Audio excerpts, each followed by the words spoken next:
अस्सलाम वालेकुम। मेरा नाम डॉक्टर फ़रहान अली है और मैं आई स्पेशलिस्ट हूँ और पिछले 15 साल से मैं इस फ़ील्ड में काम कर रहा हूँ। मेरी ग्रेजुएशन कायद मेडिकल कॉलेज भावलपुर से है और मैंने फ़ेलोशिप किंग एडवर्ड यूनिवर्सिटी से की है और मेरा स्पेशल इंटरेस्ट जो है वो पीडियाट्रिक ऑप्थेमोलॉजी और अपोप्लास्टिक सर्जरी में है। आज हम जिस प्रॉब्लम के बारे में बात कर रहे हैं आँखों की, वो स्क्विंट उसे कहते हैं या आँखों का टेढ़ापन या भेंगापन। ये एक बहुत कंसर्निंग इशू है किसी के लिए भी, क्योंकि ये सोशली भी उसकी पर्सनैलिटी को अफेक्ट करता है। कॉस्मेटिक इशू है स्पेशली फीमेल्स के लिए। बच्चों के लिए वो स्कूल एज में स्पेशली हों तो उनके लिए फेस करना प्रॉब्लम होता है। इस तरह बड़ों में भी ये एक बहुत बड़ा कंसर्निंग इशू है। तो आमतौर पर बहुत सी मिथ्स हैं हमारी सोसाइटी में स्क्विंट से मुतल्लिक, और यूजुअली ये समझा जाता है कि इसका शायद इलाज मुमकिन नहीं है और बहुत से लोग बड़ी एज तक भी इसको साथ लेके चलते रहते हैं और इसके हवाले से कंसल्ट नहीं करते। तो इस हवाले से दो चीज़ें बड़ी इंपॉर्टेंट हैं।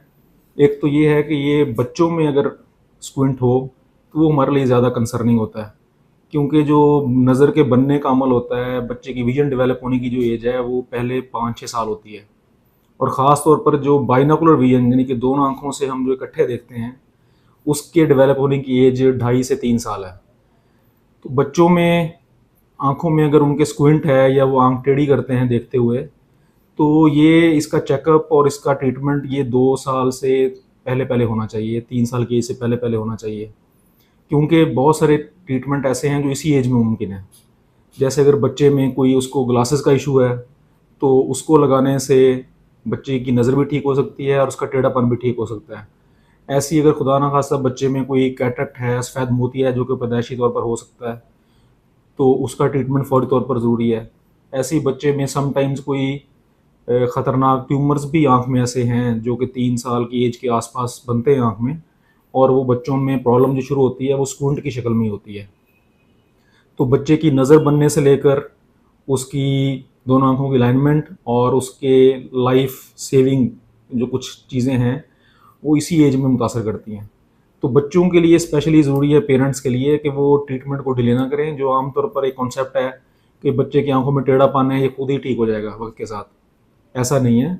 बच्चों के जो आंखों में टेढ़ापन या स्क्विंट होता है वो या तो उसको कोई प्रॉब्लम ज़रूर होती है जिसको डायग्नोज करना ज़रूरी है। तो वो अगर टाइमली बच्चों को आप चेक करा लेंगे तो वो ट्रीटमेंट भी उसका मुमकिन होगा और बच्चे की विजन भी डेवलप हो जाएगी। जबकि यही बच्चा जब बड़ा हो जाएगा तो फिर वो हम कॉस्मेटिकली तो उसको ठीक कर सकते हैं, लेकिन जो उसका फंक्शनल प्रॉब्लम है वो ज़्यादा ठीक नहीं होगा। तो अगर हमने फंक्शन और कॉस्मेसिस दोनों अचीव करने हैं तो वो अर्ली उसका चेकअप ज़रूरी है।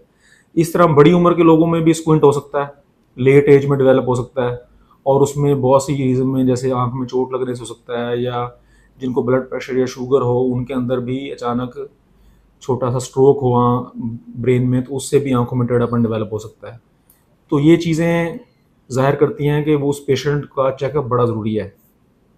और चेकअप करने के बाद आमतौर पर जो ट्रीटमेंट है वो इसके अंदर दोनों चीज़ें शामिल हैं, कि आमतौर पर इसमें हम ग्लासेस से भी आगाज़ कर सकते हैं जिसमें ग्लासेस का इशू हो, और उसके बाद अगर उसकी विजन के अलावा प्रॉब्लम है तो फिर हमें उसकी सर्जरी भी करनी पड़ सकती है।